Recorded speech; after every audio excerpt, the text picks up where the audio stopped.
আসসালামু আলাইকুম। সবাই কেমন আছেন? আশা করি সবাই ভালো আছেন।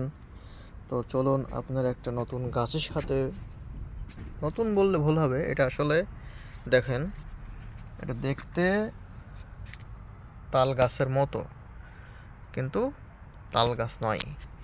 সৌদি আরবে যারা থাকে অনেকেই অবশ্যই এরকম গাছ দেখে, কিন্তু এটা আসলে তাল গাছ নয়। দেখতে একই রকম, কিন্তু এই গাছে তাল আসে না। এটা আমার কোকিলের বাসার বাইরে। তো এই দেখুন, একই রকম দেখতে,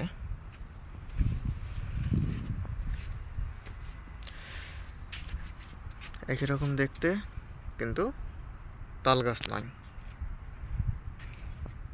তো এরকম, এই যে একটা পাশে নিম গাছ আছে, নিম গাছটা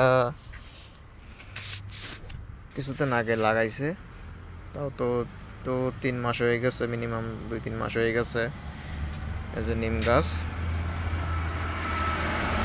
তবে দেশের যে নিম গাছ এটা একই নিম গাছ, এটার কোনো নিয়ে নাই। তো দেখুন, ভিতরে আরেকটা আছে অনেক বড়, সেটাও একই অবস্থা। তো দেখতে একই রকম হইলে কি হবে? তো অনেকে অনেক সময় বলে যে সৌদি আরবে এত খেজুর গাছ, কিন্তু খেজুরের রস কোথায়? রস হয় না কেন? আসলে সৌদি আরবের খেজুর গাছের রস হয় না, খেজুরই হয়, ঠিক আছে? তো নেক্সট টাইম দেখি খেজুর গাছ নিয়ে একটা প্রতিবেদন বা ভিডিও দেব। তো ভিডিওটি এই পর্যন্তই। আল্লাহ হাফেজ।